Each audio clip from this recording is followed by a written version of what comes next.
اس کی سلطنت اور اقتدار کو تسلیم کر لیا۔ مہاراجہ رنجیت سنگھ 2 نومبر 1780 کو گوجرانوالا میں ہی پیدا ہوا، لیکن اس کی تعمیر و ترقی کے لیے وہ کچھ نہ کر سکا جو اسے کرنا چاہیے تھا۔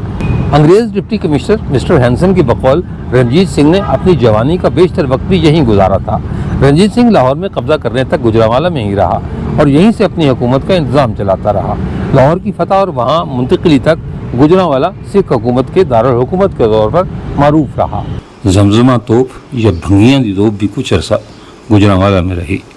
مہاراجہ رنجیت سنگھ کے دادا چڑت سنگھ نے چونکہ لاہور پر سکھ قبضے کے لیے بھنگی سرداروں لہنا سنگھ اور گجر سنگھ کا ساتھ دیا تھا، اس لیے اس نے اس توپ کو غنیمت میں سے اپنا حصہ قرار دیا اور 2000 سپاہیوں کی مدد سے اسے گوجرانوالا لے آیا۔ لیکن تھوڑے ہی عرصے بعد احمد نگر کے چٹھوں نے یہ توپ چھین لی۔ 2 چٹھا بھائیوں احمد خان چٹھا اور پیر محمد خان چٹھا کے درمیان اس کے قبضے پر جھگڑا ہوا۔ لڑائی میں احمد خان کے 2 اور پیر محمد خان کا 1 بیٹا مارے گئے۔ گجر سنگھ بھنگی نے اس لڑائی میں پیر محمد خان چٹھا کی مدد کی تھی، چنانچہ وہ یہ توپ گجرات لے گیا۔ 1772 میں چٹھوں نے توپ واپس لے لی اور اسے رسول نگر منتقل کر دیا۔ یہاں تاریخ میں 2 روایات ملتی ہیں، ایک یہ کہ اگلے ہی سال ہری سنگھ بھنگی کے بیٹے جھنڈا سنگھ بھنگی نے چٹھوں کو شکست دے کر اس توپ کو چھین لیا اور اسے امرتسر لے گیا۔ مہاراجہ رنجیت سنگھ نے 1802 میں بھنگیوں کو امرتسر کے قریب شکست دے کر یہ توپ حاصل کی اور پھر ڈسکا، سوجان پور، قصور، وزیر آباد اور ملتان کی لڑائیوں میں اسے استعمال کیا۔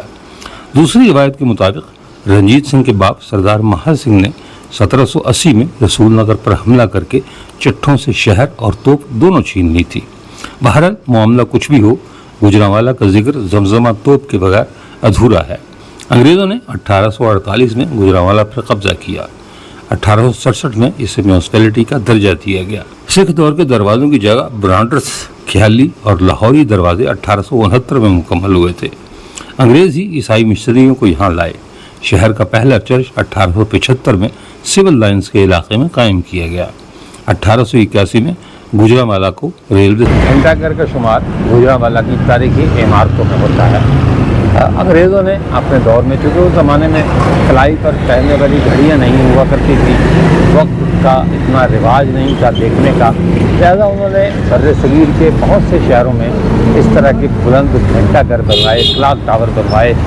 بعض لوگ یہ کہتے ہیں کہ ملکہ وکٹوریہ کے پلیٹینیم جوبلی کے موقع پر یہ گھنٹہ گھر مختلف شہروں میں تعمیر کیے گئے، جن میں سیالکوٹ، سکھر، کراچی، پشاور اور ملتان، اس طرح کے بہت سے شہر ہیں۔ اسی طرح ہندوستان کے بہت سے شہر ہیں جہاں اس طرح کے کلاک ٹاور موجود ہیں۔ یہ کلاک ٹاور جو ہے وہ اس لیے بنائے گئے تھے کہ ایک تو شہر کا مرکز اس کا تعین کیا جا سکے، اور دوسری بات یہ کہ لوگوں کو اس کا مطلب گھڑی دیکھ کر وقت معلوم کر سکے کہ اس وقت کیا ٹائم ہوا ہے۔ یہ گھنٹہ گھر 1901 میں اس کی تعمیر شروع ہوئی، 6 سال اس کو لگے۔ 1906 میں یہ مکمل ہوا۔ کہتے ہیں کہ شروع میں اس پر صرف جو ہے وہ چاروں طرف بڑے گھڑیال نصب تھے جو ظاہر ہے اس زمانے میں چلا کرتے تھے، چابی سے اس کی گھڑیاں چلا کرتی تھی۔ یہ ایک خاص بات ہے کیونکہ بیٹریز وغیرہ نہیں تھی۔ اور پھر جو ہے وہ اس میں ایک گھنٹہ نصب کیا گیا جو ہر 1 گھنٹے کے بعد بجتا تھا۔ اور گوجرانوالا اس زمانے میں چھوٹا شہر تھا، لہذا اس گھنٹہ بجنے کی آواز پورے شہر میں سنائی دیتی تھی اور لوگوں کو یہ پتہ چل جاتا تھا کہ جی 1 گھنٹہ گزر گیا ہے۔ لیکن اب گوجرانوالا شہر بہت پھیل گیا۔ باقی شہروں میں تو خیر چوک بنے ہوئے ہیں، جیسے فیصل آباد کا گھنٹہ گھر ہے، اس کے گرد انہوں نے چوک بنایا ہوا ہے، لیکن اس کے گرد اگر چوک تھا بھی تو وہ سڑکوں کو وسیع کرنے اور آبادی بڑھنے کے حساب سے پھر وہ چوک آہستہ آہستہ ختم ہو گیا۔ اب یہ ایک کنارے پر کھڑا ہے، خاموش ہے، نہ اس کی گھڑی چلتی ہے اور نہ اس کا گھنٹہ بجتا ہے۔ شاید بہت کم لوگ جانتے ہیں کہ گوجرانوالا وہ بدقسمت شہر بھی ہے جس پر اپنی ہی حکومت نے بمباری کی، لیکن اس کا ذکر پاکستان اور ہندوستان کی تاریخ میں کم ہی آتا ہے۔ دشمن پر ہوائی جہازوں سے بمباری یا آتش گیر مادہ پھینکنے کی پرانی تاریخ ہے، لیکن شاید گوجرانوالا وہ پہلا شہر قرار دیا جا سکتا ہے جہاں نہتے عوام کے مظاہروں کو کچلنے کے لیے پہلی بار بمباری کی گئی تھی۔ ہندوستان کی برطانوی حکومت نے 18 مارچ 1919 کو انارکی و انقلابی جرائم ایکٹ منظور کیا، جس کے تحت حکومت کسی کو بھی دہشت گردی کے جرم میں گرفتار کر سکتی تھی اور بغیر عدالتی مداخلت کے 2 سال تک جیل میں رکھ سکتی تھی۔ ایکٹ منظور کرنے والی کمیٹی کا سربراہ انگریز جسٹس سڈنی رولٹ تھا، اس لیے یہ قانون رولٹ ایکٹ کے نام سے مشہور ہوا۔ 13 اپریل 1919 کو امرتسر کے جلیانوالہ باغ میں اس قانون کے خلاف ایک پرامن مظاہرہ ہوا۔ اس وقت یہاں بیساکھی کا تہوار منانے والے سکھ بھی موجود تھے۔ جنرل ریجنالڈ ڈائر کے حکم پر اس مجمع پر گولی چلائی گئی، جس سے برطانوی حکومت کے بقول 379 افراد ہلاک اور 1200 زخمی ہوئے، لیکن کہا جاتا ہے کہ مرنے والوں کی تعداد 1000 سے زیادہ تھی۔ اس سے اگلے روز یعنی 14 اپریل 1919 کو ہندوستان کے مختلف شہروں میں فسادات پھوٹ پڑے، جن میں گوجرانوالہ بھی شامل تھا۔ شہر میں حالات کنٹرول سے باہر ہوئے تو فوج طلب کرنے کا فیصلہ کیا گیا، لیکن فوج فوری پہنچ نہیں سکتی تھی۔ قریب ترین فوجی دستے سیالکوٹ میں موجود تھے، جن کے آنے میں کئی گھنٹے لگتے، اس لیے ایئر فورس کی مدد لینے کا فیصلہ کیا گیا۔ دوپہر کو تقریباً 3:10 پر لاہور کے والٹن ایئرپورٹ سے رائل ایئر فورس کے 3 ہوائی جہاز گوجرانوالہ پہنچے۔ جہازوں نے 700 فٹ سے 100 فٹ تک کی نیچی پروازیں کی۔ گوجرانوالہ شہر کے علاوہ دھلا اور گرجاک نامی دیہات میں 8 بم گرائے گئے اور مشین گنوں سے سینکڑوں گولیاں چلائی گئی۔ سرکاری اعداد و شمار کے مطابق اس بمباری میں 11 افراد ہلاک اور 27 زخمی ہوئے۔ گوجرانوالہ میں پاکستان کی سب سے بڑی اسکریپ منڈی ہے، جہاں کراچی سے خصوصی اور پورے ملک سے عمومی طور پر ناکارہ بحری جہاز، گاڑیاں، بجلی اور دیگر پرانے دھاتی سامان کی توڑ پھوڑ کی جاتی ہے۔ ہر قسم کے گھریلو اور ہوٹلوں کے برتن اور دعوتی ساز و سامان بھی یہاں تیار ہوتے ہیں اور پورے ملک میں اسے بھیجا جاتا ہے۔ سلور اور اسٹین لیس اسٹیل کے برتن بھی بڑے پیمانے پر تیار کیے جاتے ہیں۔ پنکھا سازی، washing machine, cooler, plastic, moulded furniture کے کارخانوں کی کثیر تعداد یہاں موجود ہے۔ اعلیٰ قسم کی سرامکس اور سینیٹری مصنوعات تیار کرنے میں گوجرانوالہ صف اول میں ہے۔ کپڑا سازی، ویلوٹ اور جائے نماز تیار کرنے، ہلکی اور بھاری مشینری سازی، بجلی، گیس اور واٹر پمپس کی مصنوعات تیار کرنے میں بھی اس شہر کا کوئی ثانی نہیں۔ گوجرانوالہ بہت سی مشہور شخصیات کی جائے پیدائش بھی ہے۔ قیاس کیا جاتا ہے کہ سنسکرت کا مشہور شاعر کالی داس بھی گوجرانوالہ میں پیدا ہوا تھا، جبکہ مہاراجہ رنجیت سنگھ کے علاوہ ہری سنگھ نلوا اور رنجیت سنگھ کی آخری بیوی مہارانی جند کور بھی گوجرانوالہ میں پیدا ہوئے۔ اسی طرح امرتا پریتم، عبدالحمید عدم، میرا جی اور نون میم راشد جیسے شاعر بھی گوجرانوالہ میں پیدا ہوئے۔ ہندوستان کی مشہور گائیکا سریا، اداکار رتک روشن کے دادا موسیقار روشن اور اداکار گووندا کے والد بھی گوجرانوالہ سے تعلق رکھتے تھے۔ گوجرانوالہ کی اصل پہچان فن پہلوانی، پہلوان اور اکھاڑے وقت گزرنے کے ساتھ ساتھ بالکل ختم ہو گئے ہیں۔ اب کچھ جگہوں پر کوئی 1-2 اکھاڑے موجود ہیں جہاں کچھ لوگ پرانی روایت کو زندہ رکھے ہوئے ہیں، لیکن فن پہلوانی کا مستقبل بالکل تاریک ہو چکا ہے۔ گوجرانوالہ کو عام طور پر رنجیت سنگھ کا شہر بھی کہا جاتا ہے۔ یہاں کے باسیوں کا محبوب ترین مشغلہ روٹی کھانا اور کھلانا ہے۔ ایک دفعہ روٹی کھا کر پھر کہتے ہیں چلو یار پھر روٹی نہ کھا لیجیے۔ فوڈ ہسٹری بھی اس کی بہت شاندار ہے۔ چڑے یہاں خاص طور پر کھائے جاتے ہیں۔ لاہوری تو میرا خیال ہے ویسے ہی بدنام ہے کھانے پینے کے حوالے سے۔ اصل کھانا پینا اگر آپ نے دیکھنا ہے تو آپ گوجرانوالہ آئیے، جہاں لوگ اس حد تک کھاتے ہیں کہ انہیں دیکھ کر بعض اوقات ذہن میں یہ خیال آتا ہے کہ شاید یہ پیدا ہی کھانے کے لیے ہوئے ہیں، کیونکہ 2 طرح کے لوگ ہوتے ہیں، ایک جینے کے لیے کھاتے ہیں اور ایک کھانے کے لیے جیتے ہیں۔ تو گوجرانوالے والے کھانے کے لیے جیتے ہیں، لیکن بہرحال جو بھی ہے بہت پیارا خوبصورت شہر ہے، یہاں کے لوگ بہت اچھے ہیں، ان کا حسن سلوک بہت اچھا ہے۔ اس لیے ہماری دعا ہے کہ وہ بے شک کھانے کے لیے زندہ کیوں نہ ہوں، لیکن اللہ انہیں سلامت رکھے، اسی طرح کھاتا پیتا رکھے، اسی طرح خوشحال رکھے اور یہ شہر اسی طرح آباد رہے۔ چلتے چلتے میں آپ کو یہ بھی بتا دوں کہ تجارتی لحاظ سے ایک ٹرائینگل یعنی تکون پاکستان میں مشہور ہے، جس میں گوجرانوالہ بھی شامل ہے۔ وہ جو کاروباری تکون یا کروڑ پتی یا ارب پتیوں کی جو تکون ہے وہ فیصل آباد، سیالکوٹ اور گوجرانوالہ ہے۔ یہ تینوں شہروں کو ملا کر کاروباری تکون بنتی ہے اور کہتے ہیں کہ یہ تکون پاکستان کی معاشی لحاظ سے یا کاروباری لحاظ سے امیر ترین تکون ہے۔ بہرحال اللہ اس تکون کو بھی سلامت رکھے، اس کی معیشت کو بھی سلامت رکھے اور اس شہر کو بھی ہمیشہ پھلتا پھولتا رکھے۔ اس کے ساتھ اجازت دیجیے، انشاءاللہ تعالی اگلے ولاگ میں دوبارہ ملاقات ہوگی، تب تک کے لیے اللہ حافظ.